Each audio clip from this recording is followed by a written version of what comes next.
नमस्कार दर्शक मित्रों, आप देख रहे हैं जीपीएमसी न्यूज 24/7 लाइव।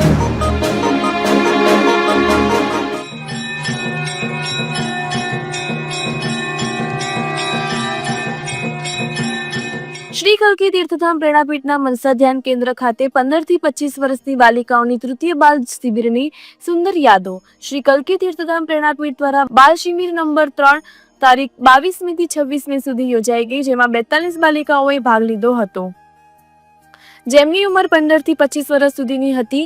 ખૂબ જ સુંદર રીતે સરળ સાદી ભાષામાં મુખ્ય વક્તા આચાર્ય શ્રી પરમ પૂજ્ય સંત શ્રી મણિરામ બાપાએ બાલિકાઓને આધ્યાત્મિક જ્ઞાનની સાથે વ્યવહારિક માર્ગદર્શન આપી જ્ઞાન યોગ ધ્યાનની સાચી દિશા સમજાવી હતી। મણિરામ બાપાની આ ત્રીજી બાળ શિબિર હતી, જેમાં સત્સંગ દરમિયાન દરેક વખતે નવી નવી આધ્યાત્મિક વાર્તાઓ, દ્રષ્ટાંતો, હાસ્યપ્રદ ટૂચકાઓ, ભજનો, આખ્યાનનો સ્વમુખે સંભળાવી બાળકોને ભાવવિભોર કર્યા હતા।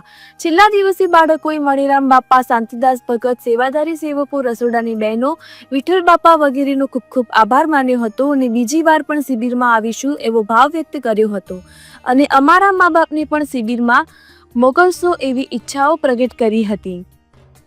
શિબિર દરમિયાન મણિબાપાએ સદગુરુ શ્રી હંસતેજજી મહારાજ, બાબારામ મહારાજ, નાયા કાકા વગેરેનો જીવન ચરિત્રની તથા સત્પન ધર્મની સાચી સમજ આપી હતી। શિબિર દરમિયાન જગતગુરુ શ્રી જ્ઞાનદેવાચાર્યજી મહારાજ પધારી સોપામાં અભિવૃદ્ધિ કરી હતી, જેઓનું આરતી, ચંદન, તિલક પૂજન કરી ભાવ સાકાર કર્યો હતો। મહારાજે આશીર્વાદ આપી દીકરીઓને આ અમૂલ્ય આધ્યાત્મિકતાનો લાભ લીધો તથા ધ્યાન શિબિરમાં સામેલ થઈ સ્વની ઓળખાણ તથા આંતરિક શાંતિ ઉર્જાનો અનુભવ કરી આ યાત્રાના સાક્ષી બન્યા। તે બદલ તેમના વાલીઓ તથા બાળકો ખૂબ ખૂબ ધન્યવાદ પાઠવ્યા હતા, આશીર્વાદ આપ્યા હતા। છેલ્લા દિવસે બાલિકાઓ એકબીજાને ભાવવિભોર રડતા હૃદય ભેટી છૂટા પડ્યા હતા અને કહ્યું કે શિબિરને અમે ઘરે જઈ ફોલો કરીશું, આચરણમાં મૂકવાનો પ્રયત્ન કરીશું। અહેવાલ Ishwarbhai Dholu, Rampura, Kampa, GPMC news 24/7 live.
શિબિરમાં ગઈ હતી ત્યારે મેં વિચાર્યું કે હું મૌન રહું, પણ ત્યાં મારા ફ્યોન્સ ને બધા ત્યાં હતા તો મારાથી મૌન નતું રહેવાયું. પછી આ ફેરે ઘરેથી જ નક્કી કરીને આવી હતી કે હું મૌન રહીશ એમ.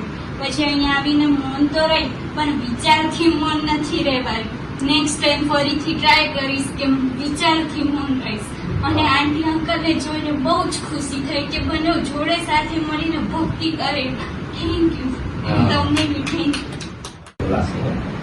અરે બહુ હિંમત વાળી છે, દર વખતે ચાલીને આવે છે. ભાવ છે દીકરી. પેલા તો મને એમ થતું હતું કે શિબિરમાં હું કઈ રીતે આવીશ, પણ પછી ખબર પડી કે આપણા ઘરથી દૂર એક આ ઘર જ છે આપણું.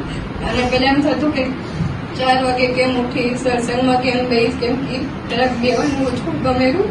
પણ અહીંયા આવીને બેસ્યું આ તે પછી બધું થતું હતું કે અહીંયા હું કોઈને ઓળખતી નથી, ખાલી મારે અહીંયા 2 જ હતા, ક્રિશી અને શ્રીનાથ. પણ અહીંયા આવીને બધા ફ્રેન્ડ બન્યા, જેને જો સ્માઇલ કરે આમ કરે એટલે એમ થાય કે અહીંયા જ એક આપણે રહી જઈએ. બહુ સારું. અને તમારા સત્સંગ, તમારા ભજન બધું જ બહુ સારું હતું. એના માટે થેન્ક યુ. આંટી અંકલ તમને બી થેન્ક યુ, અને ખુશી તને બી થેન્ક યુ કે અહીંયા સેવા કરી. Thank you. સૌથી પહેલા બધાને જય ગુરુદેવ. અને મારું નામ ઉમી પ્રકાશ ચોપડા છે. હું મુંબઈ કાટકોટરથી આવી છું. અને મને આ શિબિર વખતે કાંઈ ખબર જ નથી કે આવી શિબિર થાય. હું એ અજ્ઞાનતામાં હતી.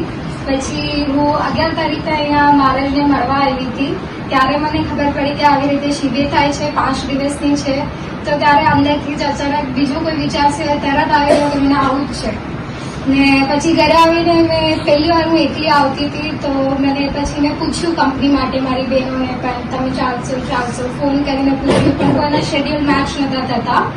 અને પછી એ શાયદ સારું જ હતું કે કોઈના મેચ ના થયા, કેમ કે અહીંયા આવીને હું બહુ લેટ આવી. અહીંયા 11 જ્યારે 22 તારીખના 21ના રાતે આવી અને બધા સુઈ ગયા હતા. હું કોઈને જ નથી ઓળખતી. મને એ બી નથી ખબર કે સત્સંગ કોણ આપવાનું છે. હું એમને આવી ગઈ હતી અહીંયા. પછી સવારે મને અંકલ આંટી મળ્યા, એને હેલ્પ કરી, બધું મને દિનચર્યા સમજાવ્યું. પછી તમારું ધ્યાન થયું પેલું, અને અંદરથી જ મને ફીલ થવા લાગ્યું. હું માનતી હતી કે આત્મા હોય. મારા મમ્મી પપ્પાએ ઘણું મને શીખવાડ્યું હતું, પણ મેં સત્સંગ બી ઘણા સાંભળ્યા હતા, પણ આવો સત્સંગ મેં નથી સાંભળ્યો ક્યારેય. તમે કીધું જેમ ગંગા સતીએ પાનબાઈને સમજાવ્યું ઘણું, પણ એ તામસિક આહાર નહોતો છોડ્યો. જ્યાં સુધી 4 વાગે ઉઠીને ધ્યાન નહોતા કરતા ત્યાં સુધી એને કોઈ તીર લાગ્યા નહોતા.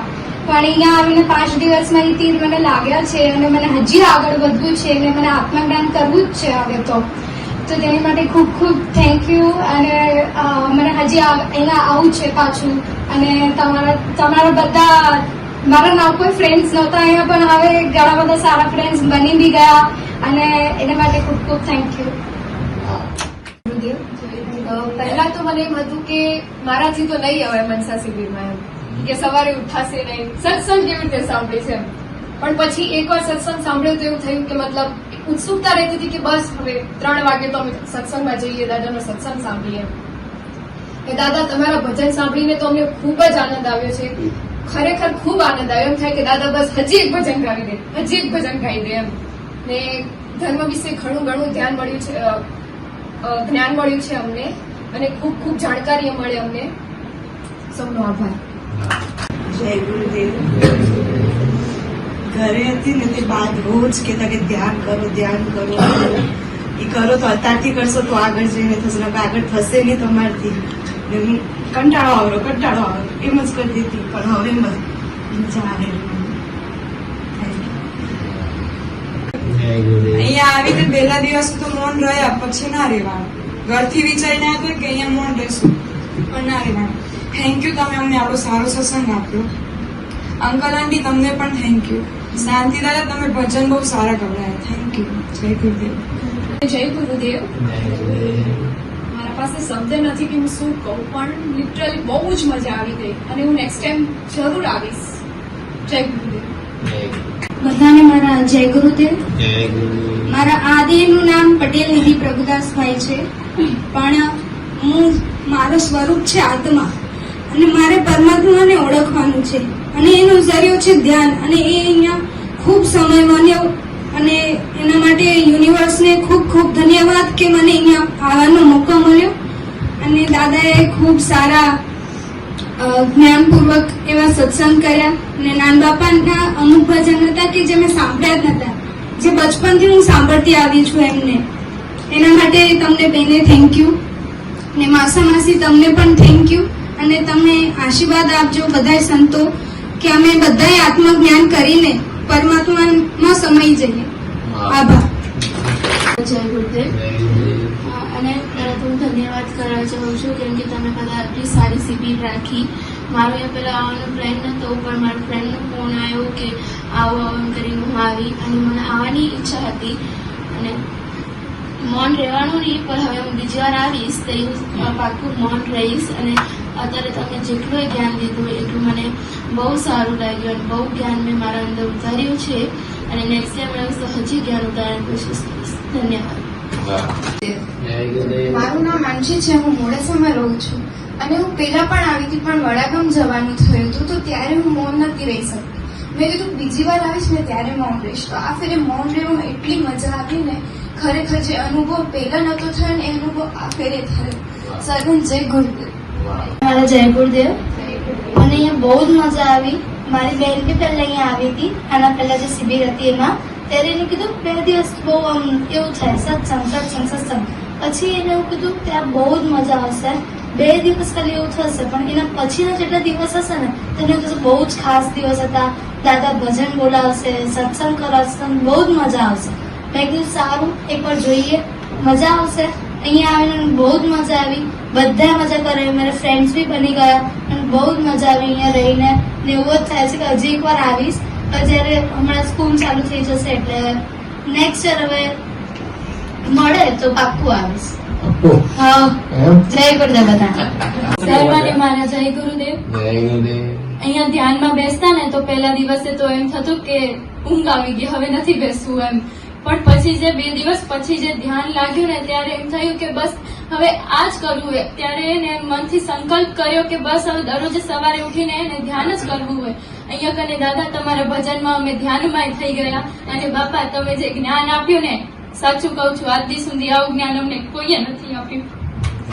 ગુરુદેવ, મારો આ ફર્સ્ટ ટાઈમ એક્સપિરિયન્સ હતો ને જ્યારે મારું રજીસ્ટ્રેશન થયું ને ત્યારે મેં ભગવાનને ધમકાયા હતા કે તમે જો મારું રજીસ્ટ્રેશન ના કરાય ને તો જુઓ હું તમારું માનવાનું મેળ દઈશ તમને.